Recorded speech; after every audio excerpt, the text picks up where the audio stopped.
What's up, folks? Justin Babin Jr. here, and welcome into a Tuesday, January 13th, 2026 edition of the Babin On The Bayou podcast. I'm your host, as always, Justin Babin Jr. This is officially episode 2 of the Babin On The Bayou podcast. I want to start today's show by, from the bottom of my heart, sincerely thanking all of you guys and saying how much I appreciate all of you for tuning into the show yesterday. I appreciate all the love and support that I received, all the comments, likes, shares, subscriptions. I really do appreciate it. This is a dream of mine to start my own daily podcast. I'm so pumped to get it rolling Monday through Friday. New episodes will come out each and every weekday at 5 p.m. on this very YouTube channel. So I hope you'll stay locked in Monday through Friday each weekday. But yeah, it was a great show yesterday, and I'm really excited to get into episode 2. So without further ado, we'll start on episode 2. So yesterday, what we talked about mainly was what LSU football and Lane Kiffin have done on the offensive side of the football so far in the transfer portal. And today, we'll touch a little bit more on what they've done on the defensive side in the portal so far as well, because they've done some really good things there also. But I wanted to start the show today with diving in a little bit more with a few more details on Sam Leavitt. Because obviously Sam Leavitt, the quarterback from Arizona State who signed with LSU yesterday, the number 1 quarterback in this year's transfer portal cycle, one of the top overall prospects in this year's portal cycle. I want to dive into a little bit of the numbers, a little bit of what I saw in my research, and then just looking at him a little bit yesterday. So let's talk about Sam Leavitt. So again, he was the number 1 portal QB in this cycle, the number 2 overall prospect according to On3. LSU beat out teams like Miami and Tennessee. Miami, Tennessee, and I believe also at some point Kentucky were teams that were competing for Leavitt. Obviously, plenty of Power 4 teams competing for a guy like Sam Leavitt because he was the number 1 portal QB in this cycle.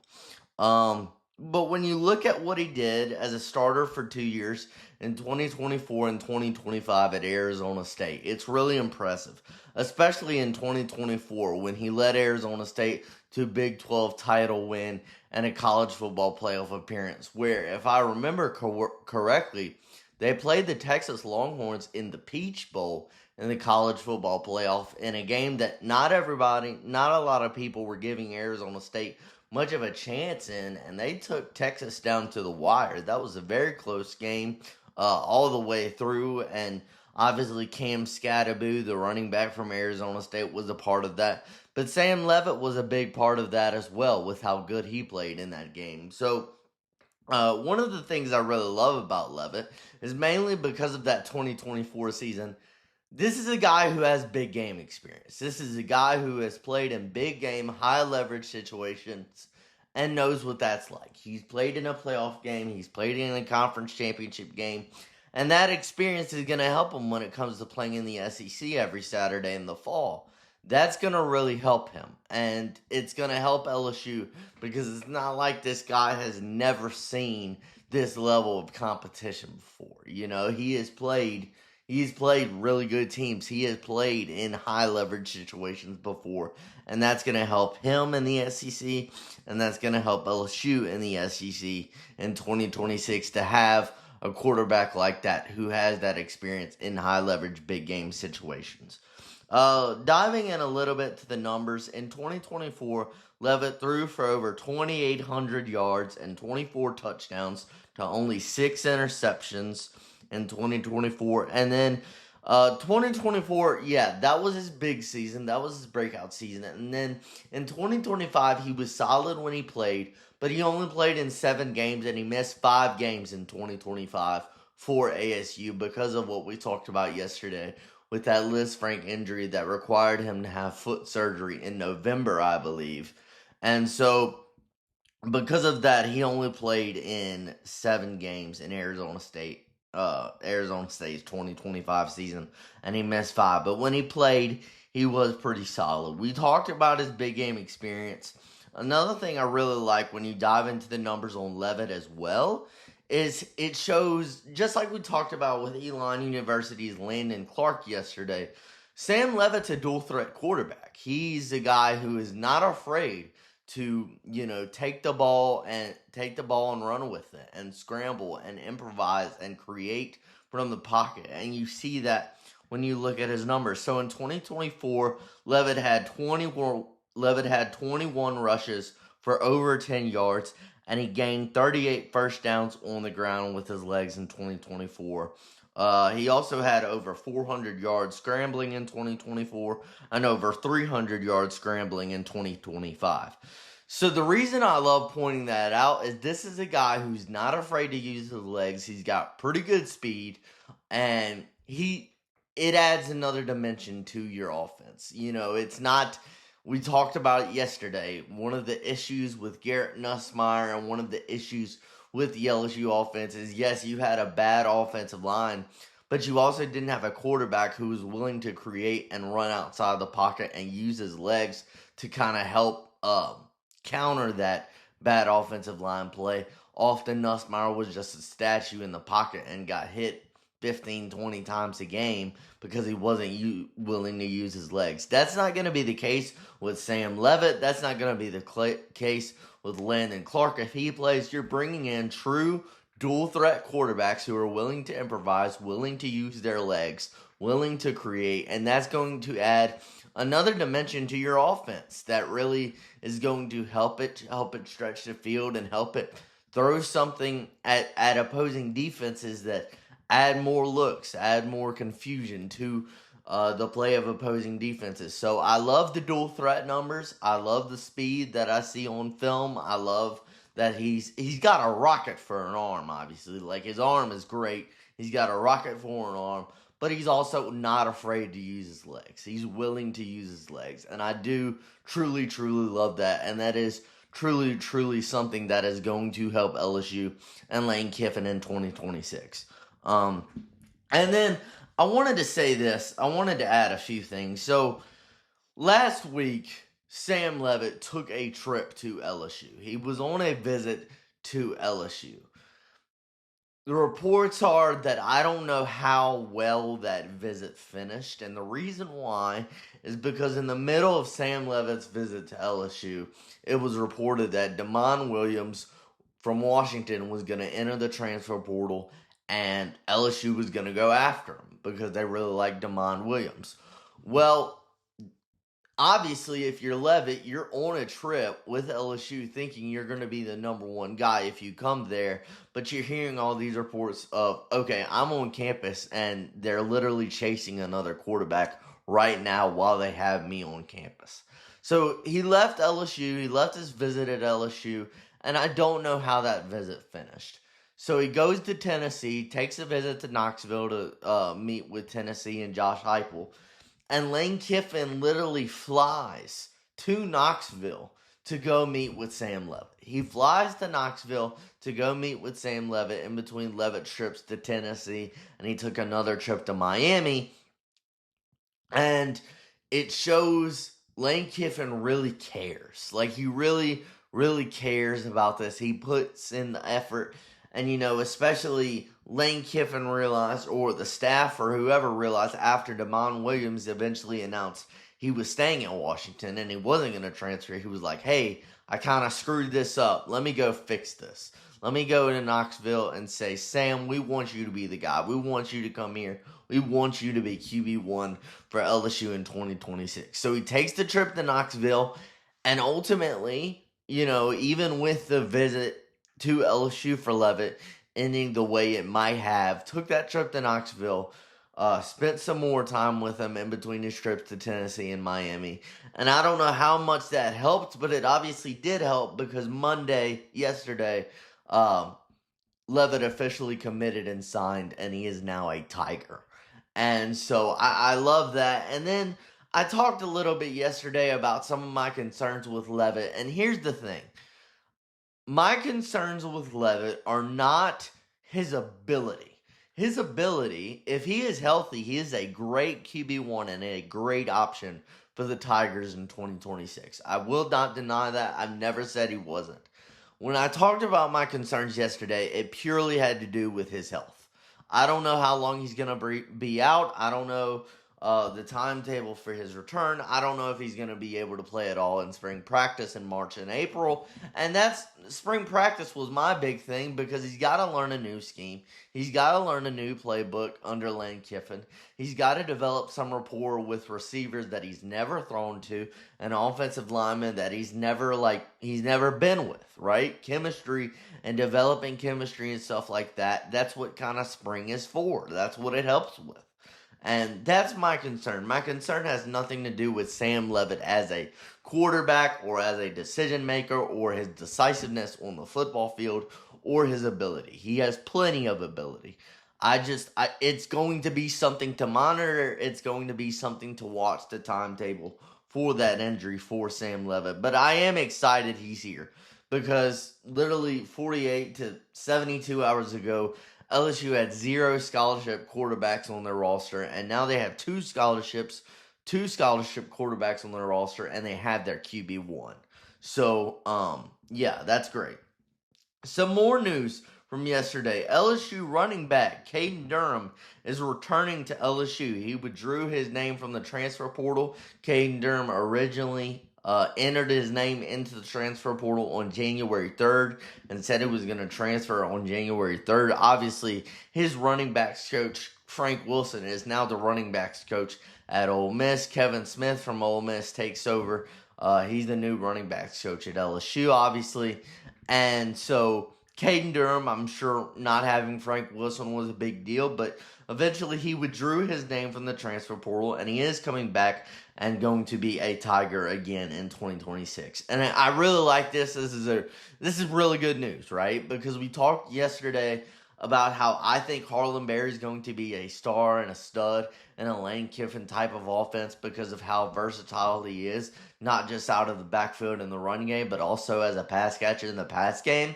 But Kaden Durham's a good running back in his own right. I mean, in 2024 and 2025, in 2 seasons with the Tigers, Durham totaled more than 1,250 yards, and he scored 9 touchdowns in the last 2 years. He led LSU in rushing in both 2024 and 2025.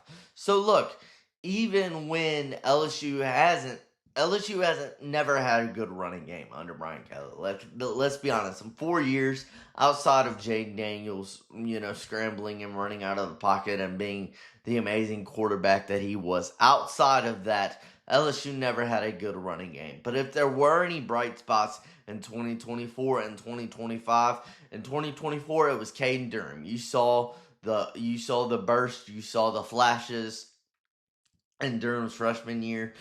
And then you saw some more things from Durham in 2025, and then you saw a lot of good potential from Harlan Berry in 2025 as well. Now, of course, Durham battled a lower body injury in the second half of 2025 that really limited him. That's why Harlan Berry got more of a bulk of the carries in the run game in the second half of 2025. But I do think with Harlan Berry and Caden Durham, that is a really good 1-2 punch out of the backfield.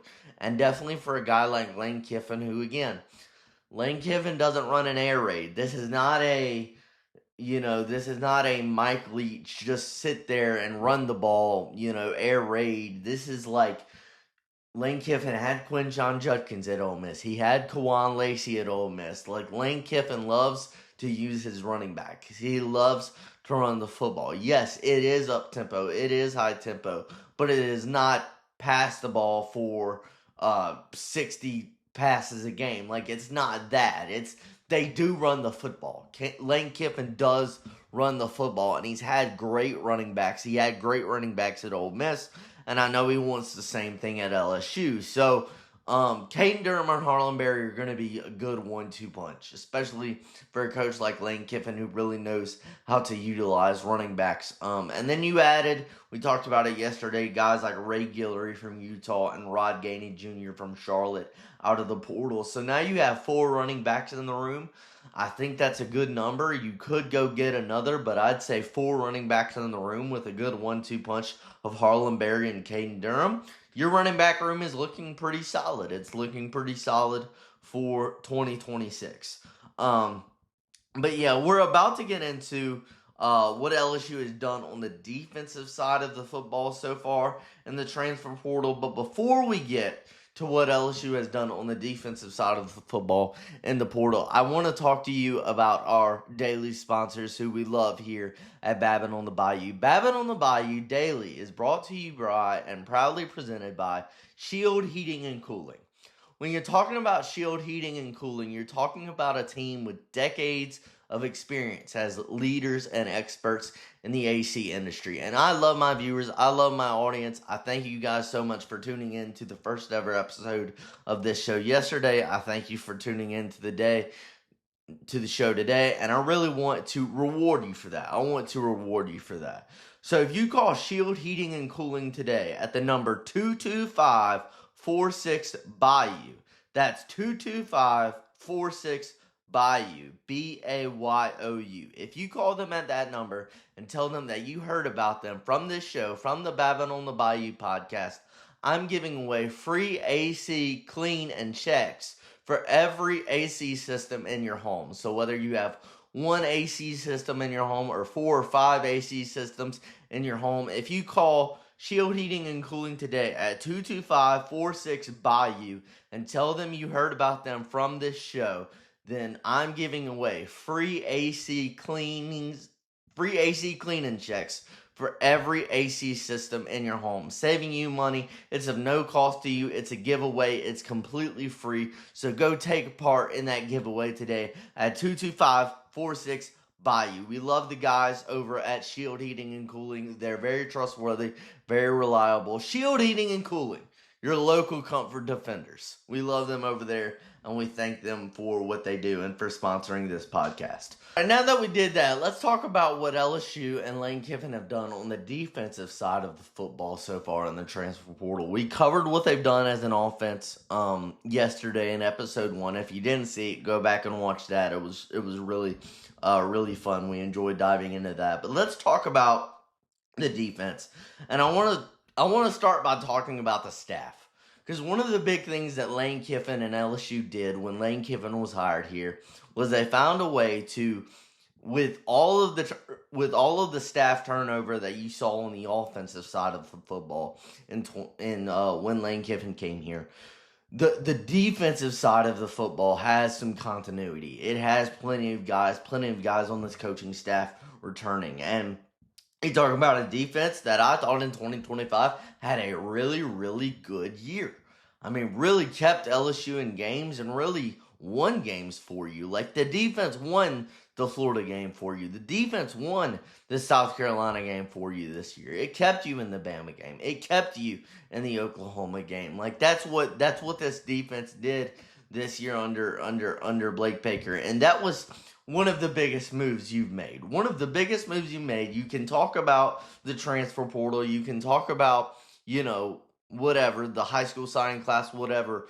But when you talk about one of the biggest moves that Lane Kiffin has made since he came to LSU, it's retaining Blake Baker. Absolutely one of the best defensive coordinators in the country. Obviously, in December, I believe it was rumored that Blake Baker might be taking the new head coaching opening at Tulane, his alma mater.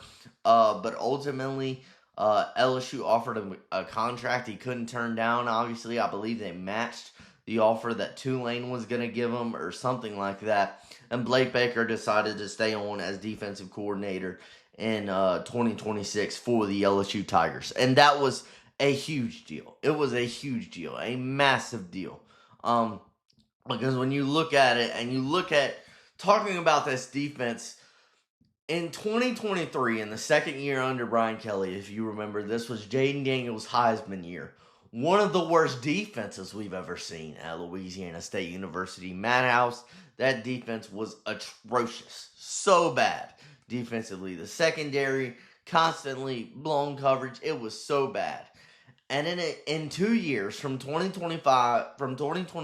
to 2025, the jump that you made was miraculous. It was incredible. I mean, in 2025, as a defense, you had the 15th best scoring defense in the country and the 25th best total defense in the country in 2025. You had more interceptions than touchdown passes allowed. You had 17 interceptions and you only allowed 10 touchdown passes on the season. The team was 21st in third down defense and top 5 in the country in red zone touchdown percentage allowed. When you look at it, when you look at the resume and what LSU's defense did in 2025, it was very, very impressive. They kept you in the game. They won games for you. The secondary was great. I think Corey Raymond did a great job coming back to LSU and working with the secondary. I just think, yes, the defense was great. The defense was really good in 2025. I'm not going to say they played great in every game. Like, they gave up 49 points to A&M. All of that, I get that. Ole Miss game wasn't great for them. But overall, this defense had a very, very good 2025. And a lot of that is due to, obviously, the talent you got out of the portal, and Mansour Delane, who was a stud this season. I believe he was an All-American, according to On3. Received many postseason awards, did Mansour Delane. He's going to be a first-round pick in the NFL draft this year. Obviously, A.J. Halsey was a big part of it as well. A.J. Halsey played really, really great as well. But, yeah, I mean, Blake Baker, one of the best defensive coordinators in the country. And again, getting him to stay at LSU and not take that head coaching job at Tulane was a huge, huge deal. And it also was a huge deal because you kept a lot of cohesion. Like Corey Raymond, because Blake Baker was retained, because Blake Baker is staying on LSU staff in 2026, you kept Corey Raymond as your DB's coach. You kept Jake Olson as your safeties coach. You kept Kevin Peoples as your defensive ends coach. You brought in a guy like Sterling Lucas, who was the D-line coach at South Carolina, and he comes over to LSU. And Sterling Lucas has a great track record. He at South Carolina, he coached some real studs on the defensive line, such as Dylan Stewart and Kyle Kennard. Dylan Stewart and Kyle Kennard under Sterling Lucas in 2024 combined for a whopping 18 sacks and 26 tackles for loss. Kyle Kennard was the SEC Defensive Player of the Year at South Carolina in 2024. So really good track record for Sterling Lucas. I really like what he did, obviously, at South Carolina. South Carolina has had some great pass rushers over the last few years. And then you also brought in Lane Kiffin's brother, Chris Kiffin, to help Blake Baker and work with the linebackers a little bit. So look, I love you keeping Blake Baker. Again, one of the biggest moves Lane Kiffin has made since he came to LSU was retaining Blake Baker. Keeping Corey Raymond, obviously, I call him the architect of DBU. Like DBU, a big part of that is Corey Raymond. So, when I believe when Lane Kiffin got fired, I had a few guys that I wanted to keep. I wanted you to keep Blake Baker. You kept Blake Baker. I wanted you to keep Corey Raymond because we saw the issue when Brian Kelly let Corey Raymond go when he came to LSU in 2022, and then your secondary was trash in 2023, and you had to backtrack after 2 seasons and get Corey Raymond back to LSU because you saw how detrimental it was letting him go. So I really wanted you to keep Corey Raymond, and then I did want you to keep Frank Wilson. You let Frank Wilson go. That's unfortunate, but I got 2 out of 3, and the 2 out of 3 is something that I was pleased with. Especially when it feels like 2022 Brian Kelly just let everybody go and did his own thing and brought in all of these guys. But nobody wants to talk about Brian Kelly. Let's not talk about Brian Kelly. But look, I love the staff. I love that you brought in some guys. The guys you brought in, like Sterling Lucas, like Chris Kiffin, have a good track record. And then keeping Corey Raymond, Jake Olson. Corey Raymond and Jake Olson did a great job with the secondary in 2025. The LSU secondary was really, really good in 2025. And then Kevin Peoples, keeping him We saw in 2024 what Kevin Peoples did for guys like Savion Jones and Braden Swinson, kind of really reinvigorating their career and helping them figure some stuff out. So I want to start this defensive breakdown by saying I love what you've done with the staff. I love what you've done with the staff on the defensive side of the ball, because you have so much turnover on the offensive side of the football, which you knew was going to happen with how bad the offense was in 2025, but you kept some guys on the staff on 2026, and that's a big deal. That's a big thing. But let's go into what has LSU done so far defensively in the transfer portal. The biggest movement LSU has done, as far as acquiring talent in the transfer portal, the biggest movement has been made on the defensive line. So you brought in, I believe, 5 defensive linemen between. I'll just list them out right now. Defensive tackle, I want to say Steph Green. Defensive end Jalen Brown. Defensive lineman Malik Blockton. Defensive end Jordan Ross. And defensive end Achilles Woods. The biggest name out of those 5 is obviously defensive end Jordan Ross from Tennessee. Jordan Ross was a former 5-star prospect, and he was a former number one edge rusher in the country coming out of high school. So getting Jordan Ross here, obviously, he wasn't able to make much of an impact in the years he was there at Tennessee, but obviously he was a 5-star prospect, number one edge rusher in the country out of high school. And we've seen what Kevin Peoples can do with guys like Savion Jones and Braden Swinson. Maybe he can do kind of the same thing with a guy like Jordan Ross, because he obviously had immense talent and elite talent coming out of high school, even if that didn't necessarily translate to his years with the Tennessee Volunteers. Steph Green from Clemson had 30-plus tackles over 3 years with the Clemson Tigers. Malik Blockton had over 30-plus tackles in his time at Auburn. So you add all of these 5 guys, so you add some really good depth, and you're adding these guys onto a defensive line that features key returnees such as Dominic McKinley and Gabe Relaford. Obviously, Gabe Relaford's season really got cut short due to injury in 2025, but having him back is a really big deal. And getting Dominic McKinley back for another season. So you brought in all these transfers. You brought in these 5 transfers, really add depth, and really they've put up numbers at previous schools, at their previous spots. You got guys like Relaford and McKinley back. And then we talked yesterday about your high school signing class when it comes to the defensive line. Bringing in the number 1 athlete in the country in Lamar Brown, who's going to play on the D-line. Bringing in the number 1 defensive tackle in the country in Richard Anderson. Bringing in one of the top edge rushers in the country in Trenton Henderson out of Pensacola, Florida. Like, you bring all those guys in, right?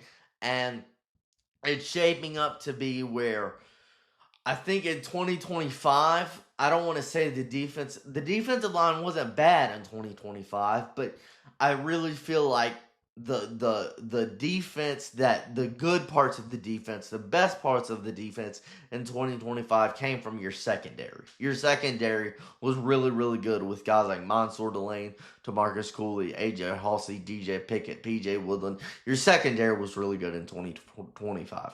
The defensive line was decent, but they weren't elite. Like, they weren't an elite defensive line, and you haven't had really an elite style defensive line in terms of talent in a couple years now. And getting guys like Jordan Ross from Tennessee, Steph Green, Malik Blockton, keeping Gabe Relaford, keeping Dom McKinley, adding guys out of the high school signing class, who, like a number 1 player in the country in Lamar Brown, like a number 1 D tackle in the country, Richard Anderson. Like, adding all of those guys, my point is your defensive line for the next couple of years is shaping up to be really, really good and really, really improved.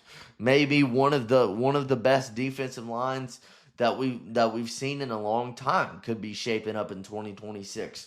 Obviously, you still got a lot to figure out between spring ball and fall camp and all of that, but you got Sterling Lucas and Kevin Peoples as two guys that are going to put in the work there and do the work there.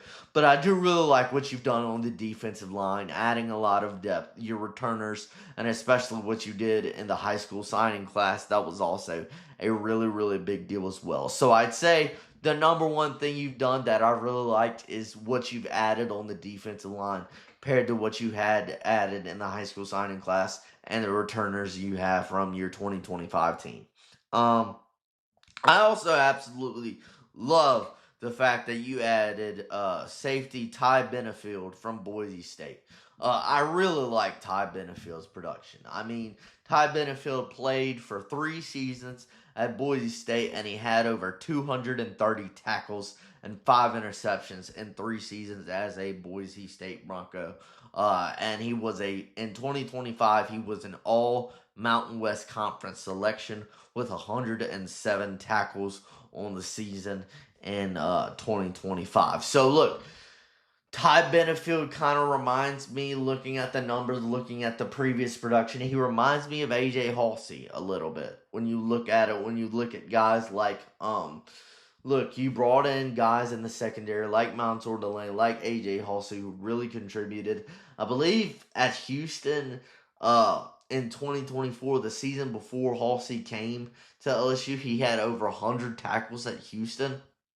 And Ty Benefield is kind of in that same mold, in that AJ Halsey role of just a tackling machine, a guy who's not afraid to chase after the ball, to kind of go after the ball and get on the tackle and get guys down on the ground. Obviously 230 tackles over 3 seasons is a lot, and 107 tackles in a season is a lot as well. So I do really love bringing in Ty Benefield. He kind of feels that AJ Halsey role, and I feel like Benefield's going to be a good combination of him along with your top 2 safeties for 2026 presumably are going to be Deshaun Spears and Tamarcus Cooley. So when you look at Deshaun Spears, Tamarcus Cooley, you add Ty Benefield.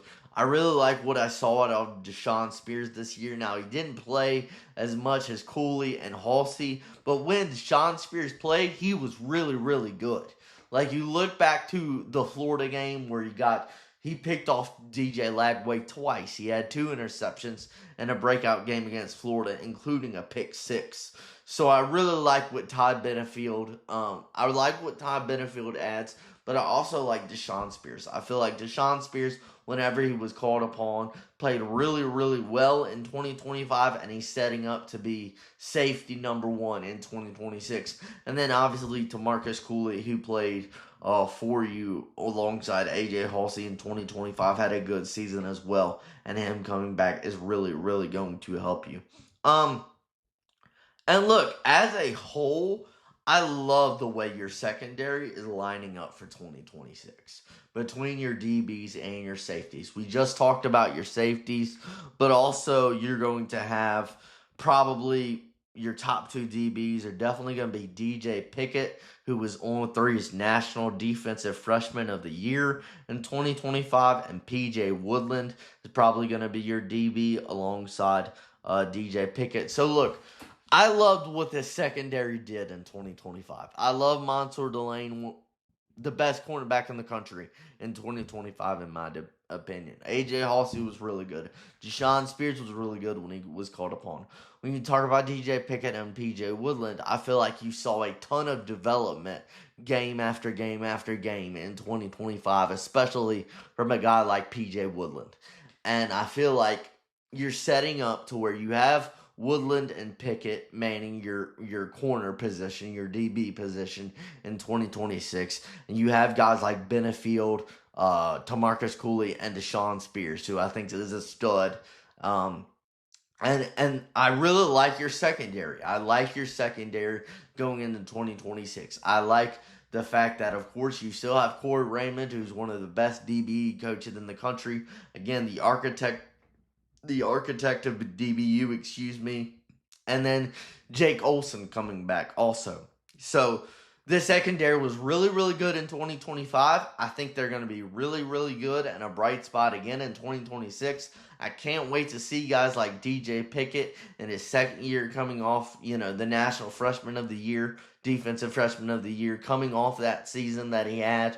I can't wait to see PJ Woodland. I can't wait to see the guy I'm most excited to see is Deshaun Spears because he's going to be like number one. The top two safeties in 2025 were AJ Halsey and Tamarcus Cooley. And then Deshaun Spears got snaps, but he didn't get nearly as many snaps as Halsey and Cooley. And now Halsey's gone.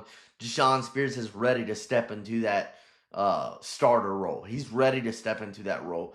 When he was called upon, he was elite. He was great in 2025, and I can't wait to see him get a bigger role in 2026. And then at the linebacker position, you really haven't done anything in the portal at the linebacker position. I thought you might bring in another linebacker, potentially one or two out of the portal. But obviously the big news is that Whit Weeks is coming back. He's returning to LSU. And Whit Weeks is the heart and soul of your defense. And I love Whit Weeks, one of my favorite players that we've seen in the past few years at LSU. I love his energy. I love his fire. I love his passion for LSU and the purple and gold. Obviously, he had a standout season in 2024 where he was a first-team All-SEC selection. And then in 2025, it was unfortunate, a broken foot in 2025 limited Whit Weeks to only playing in 8 games in 2025. So because of that broken foot, he wasn't able to be as successful as he was in 2024. But we saw the greatness, we saw the grit, we saw the elite linebacker play from Whit in 2024. And we know if he's healthy, like we hope he is in 2026, he can be an elite level linebacker for you and really the heart and soul, the captain of this defense in terms of energy, in terms of passion, in terms of fire in 2026. I'm so very pumped for Whit Weeks to be back. And obviously, you're going to have to, guys, the second linebacker role is going to have to be filled by guys like Devon Keys and Tylen Singleton. So it'll be good to see the battle for the second linebacker role opposite Whit Weeks. That's going to be interesting to look at in the spring and the fall because obviously Whit's going to be linebacker one. Who's going to be the one on the side of him? That's why I thought you might consider bringing in a veteran guy out of the portal at linebacker to kind of increase that competition to see what you have at the second linebacker spot on your defense. But again, I love getting Whit Weeks back. And then Tylen Singleton and Devon Keys did show some good signs in 2025. Obviously, they have a little bit more development to do, but those are two guys that can improve and they could shape up to be really good in 2026. Again, it's going to be interesting to see what LSU does with that second linebacker position opposite Whit Weeks, and it doesn't look like they're going in the portal to get anybody, so it looks like we're going to have some healthy competition between Singleton and Devon Keys. So that'll be interesting. Overall, I think this defense, once again, is going to be really, really good in 2026. I was very, very happy with how they played in 2025. I'd say the position group I'm most excited to see is the secondary once again at DB and at safety with Pickett, Woodland, Benefield, Cooley, Spears, like guys like that. But I really love what you've done on the defensive line. I'm really excited to see maybe an elite defensive line play return to LSU in 2026 because, like I said, your defense was good in 2025 and your defense was solid, but when you talk about the best parts of the defense in 2025, you're talking about the secondary. So maybe if you add that elite secondary, you bring that over from 2025 into 2026, and then you add that along with the improved defensive line play, I mean, watch out. Watch out for this defense in 2026. But I'm super excited, again, with the staff cohesion that you have with the guys you have returning on the staff and the guys that you brought in have some really stellar track records, like a Chris Kiffin, who coached in the NFL for a long time, like a Sterling Lucas, who did some really great things as a D-line coach at South Carolina with guys like Kyle Kennard and Dylan Stewart. But anyway, that's what you've done in the portal so far. There's 3 days left. I'm sure when this comes out, there may even be more news. If you don't know, I'm recording this in the morning and then, getting it out to you guys late afternoon. So there might be some more news that comes later today. And if it does, we'll obviously cover that tomorrow and we'll keep you up to date on that. But that's what you've done in the portal so far on the offensive and defensive sides. Really love what you've done. LSU currently has the number one transfer portal in the country. Now, transfer portal class in the country for 2026, excuse me. So I love what you've done. And you could add on to it. You could bring in a couple more guys. We'll see what they do in the coming days. The portal closes on Friday. I believe Friday, January 16th is the last day that the portal will be open. So that's episode 2. I thank you guys so much, sincerely. It was another great episode. Again, like this video, subscribe to this YouTube page. New shows come out Monday through Friday right here on this YouTube page at 5 p.m. I thank you for tuning in.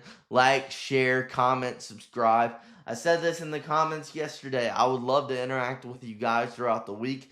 I would even love to bring up some of your comments and thoughts on the show throughout the week and interact with you guys throughout the week. So definitely don't be afraid.